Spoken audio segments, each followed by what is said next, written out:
Recently Kalighat skywalk উদ্বোধন হয়েছে, সেটা আপনারা সবাই জানেন।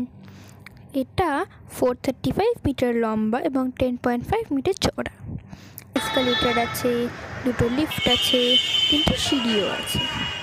SP Mukherjee road, Hazra road এবং কালীঘাট রোড এই তিনটি স্থান থেকেই স্কাইওয়াকে উঠতে এবং নামতে পারবেন।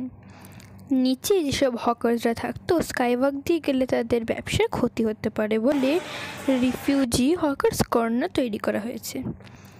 এইসব কিছুর জন্য খরচ হয়েছে 82 কোটি টাকা।